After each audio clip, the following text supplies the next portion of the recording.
sesungguhnya orang yang telah menikah setengah agamanya telah Allah jamin.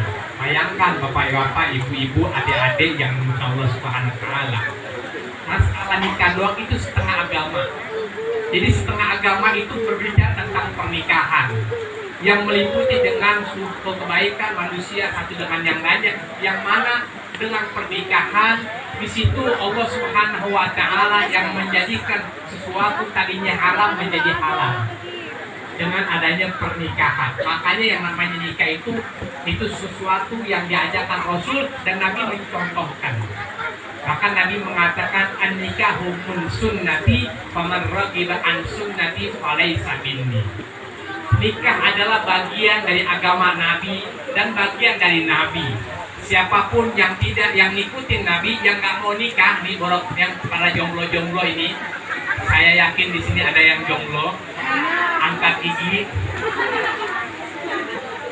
Itu kata Nabi Muhammad SAW, nikah itu sesuatu yang banyak pemanfaatannya.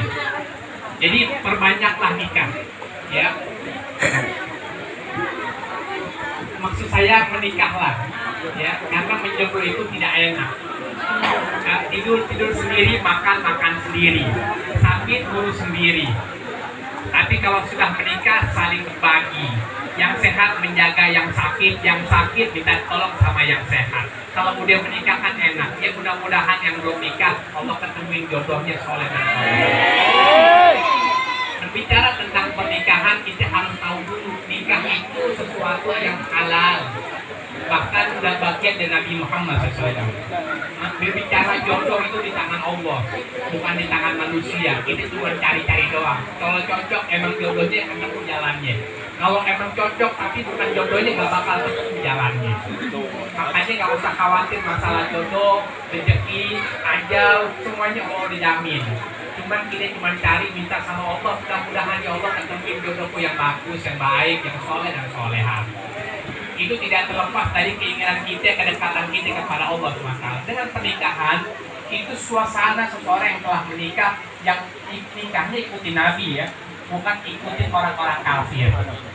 Kalau orang ikut nikah nih gayanya Nabi, itu salah satunya pernikahan yang diajarkan Rasul adalah pernikahan yang di situ dihadiri oleh orang-orang soleh, tanpa ada jenjang hal-hal yang dilarang oleh Rasul SAW. Yang dengan pernikahan itu kata Nabi SAW, faqad istakmala nisfu dini fattaqillaha fi nisfil baqi.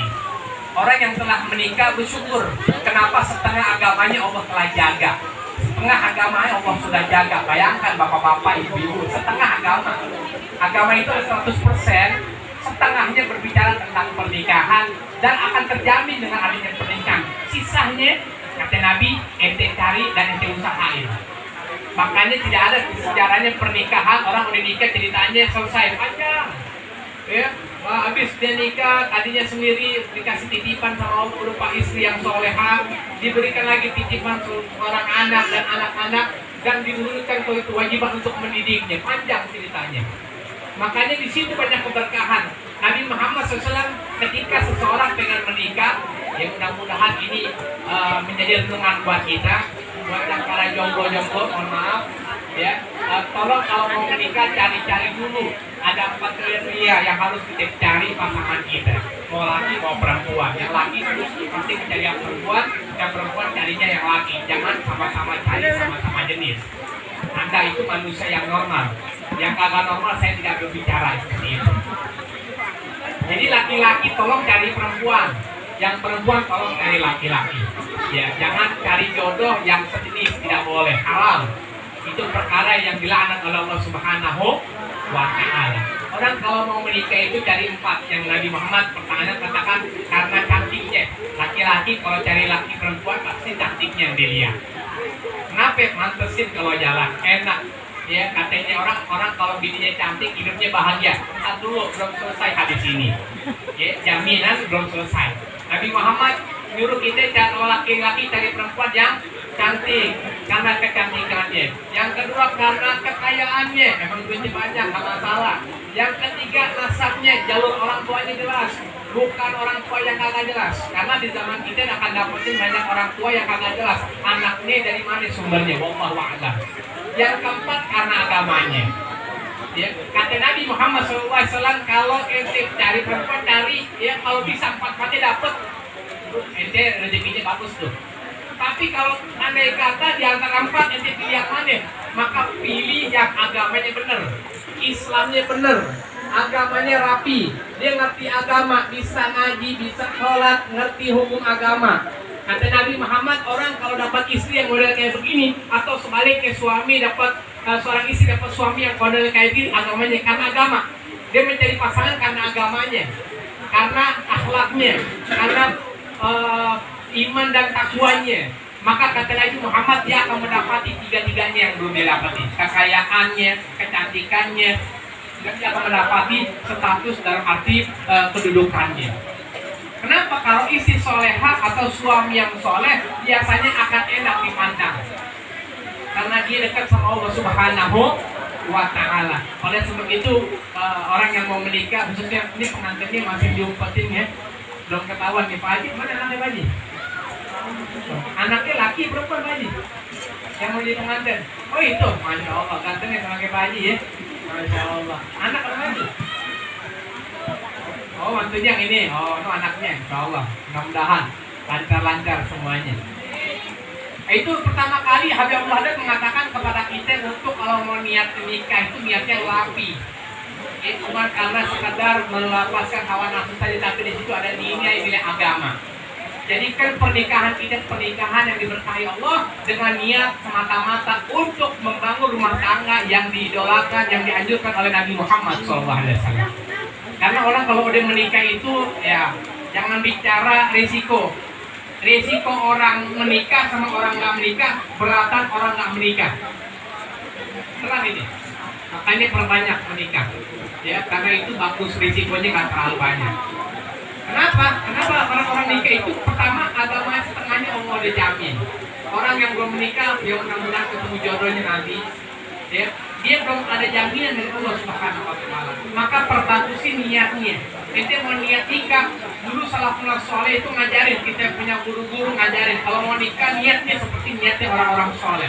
Niatnya untuk mendekatkan diri kepada Allah, untuk menjaga kehormatan, untuk membangun rumah tangga, untuk memperbanyak keturunan Nabi SAW. Ya, itu niat-niatnya. Yang kedua tentu yang namanya rumah tangga jangan pernah berbicara akur-akur mulu, adem-adem mulu, kagak ada sejarahnya. Justru seninya dalam rumah tangga ada rame-rame dikit. Ya, ada pilih terbang, kadang-kadang UFO di rumah, kadang-kadang. Ya, pintu gubrak-gubrak, kadang-kadang. Ya, kadang-kadang. Itu biasa, itu seninya rumah tangga. Tapi bagaimana menyikapinya ini yang harus kita pahami. Orang kalau punya wawasan agamanya bagus, dia menghadapi rumah tangga, dia bisa tahu cara menyelesaikan masalah. Justru masalah itu membuat orang menjadi dewasa, tahu bagaimana menyikapi sebuah hati kehidupan. Kita nggak bisa nyatuin otak dua orang menjadi satu, artinya jadi satu kagak bisa. Dia punya karakter yang berbeda. Tinggal bagaimana satu pasangan dengan yang lain saling pengertian. Itu aja udah. Kalau kita saling pengertian, suami pengertian dengan istrinya, istri pengertian dengan suaminya, dia bisa menerima kekurangan satu dengan yang lainnya, insya Allah rumah tangga akan terbangun dengan sesuatu yang indah.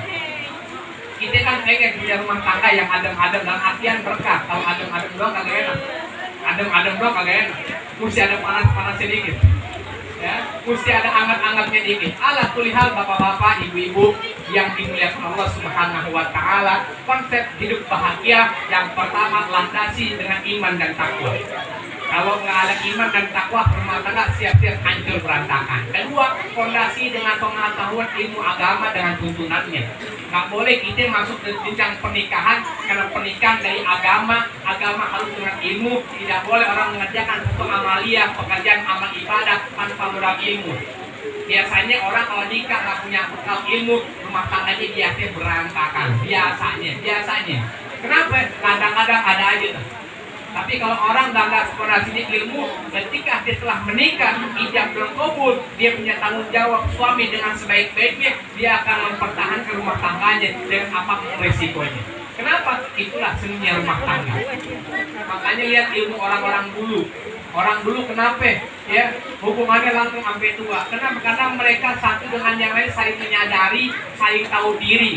Gak merasa paling hebat di antara satu dengan yang lain. Gak boleh istri karena kaya ngeremehin suaminya miskin, bahaya.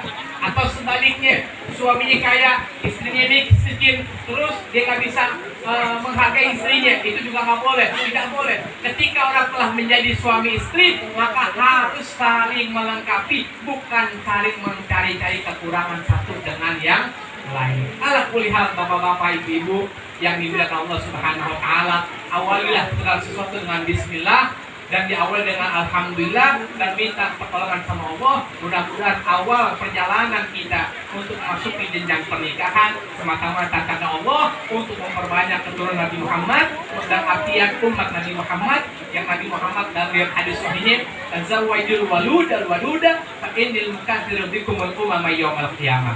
Menikahlah kalian dengan memperbanyak anak keturunan, dengan membentuk rumah tangga. Karena dengan orang kalau menikah itu suasana hidup makin bahagia, tujuan makin jelas, ngumpulin duit tahu buat siapa. Kalau orang-orang yang masih belum diberikan jodoh, kadang-kadang duitnya habis begitu aja. Ala kulli hal, mari kita sama-sama yang mengawali segala sesuatu dengan ikuti Nabi Muhammad SAW. Jangan ikut-ikutan gayanya orang-orang kafir, pengen ini, pengen itu. Jangan.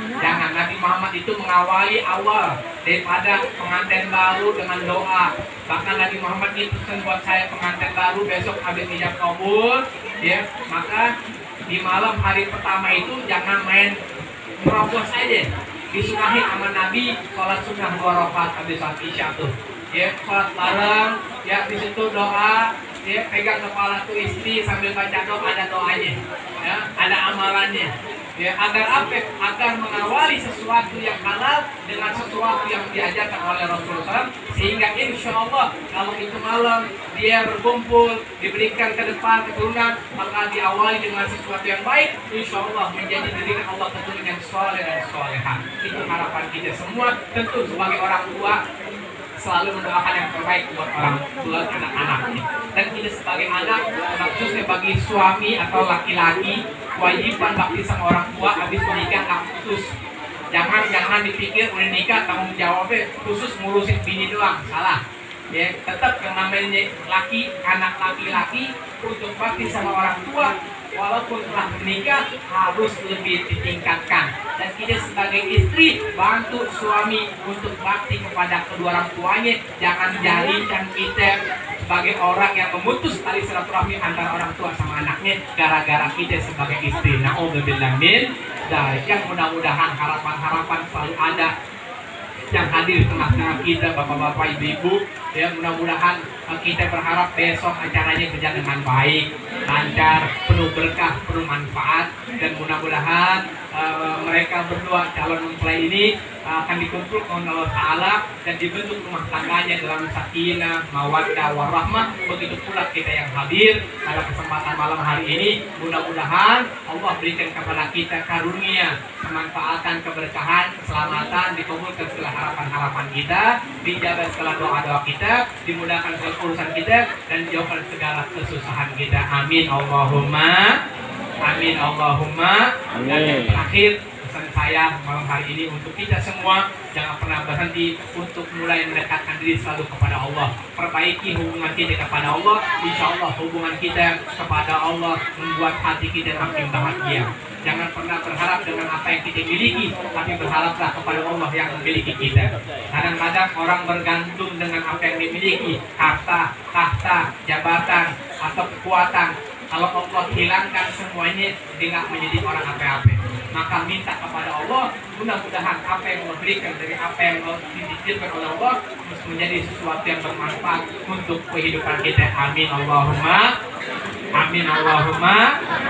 Mudah-mudahan Bapak Haji Asep serta keluarga besarnya, semoga Allah berikan panjang umur, sehat walafiat, berkah selamat dunia wal akhirat. Juga para guru-guru kita, hadirin hadirat yang malam hari ini hadir, mudah-mudahan kita saling mendoakan, saling memaafkan, dan saling membantu. Mudah-mudahan dengan kita saling menolong satu dengan yang lainnya, urusan kita nanti Allah tolong. Amin Allahumma. Amin Allahumma. رب وانفعنا ببركتهم واهدنا الحسنى بحرمتهم وامتنا في طريقتهم ومعافاتهم من الفتن اللهم اجعلنا هذا جمعا مرحوما وتفرقنا من بعد تفرقا معصوما وتجعل فينا ولا من شقي ولا محروما اللهم بارك لنا وارزقنا برهم ووفقهم في طاعتك ولا تضرهم ربنا هب لنا من ازواجنا وذريتنا قرة اعين واجعلنا للمتقين اماما ربنا اتنا في الدنيا حسنه وفي الاخره حسنه وقنا عذاب النار صلى الله عليه وسلم الحمد لله الفاتحة أعوذ بالله من الشيطان الرجيم بسم الله الرحمن الرحيم الحمد لله رب العالمين الرحمن الرحيم مالك يوم الدين إياك نعبد وإياك نستعين اهدنا الصراط المستقيم صراط الذين Amin amin ya rabbal alamin. Maaf bapak ibu yang halal, mudah-mudahan kita tetap ngaji ya kita baca maulid, insyaallah berkatnya Nabi, Allah berkahi urusan kita. Amin Allahumma. Terima kasih atas segala perhatian. Mohon maaf atas segala kekurangan. Wallahu muwaffiq ila aqwamit thoriq. Assalamualaikum warahmatullahi wabarakatuh.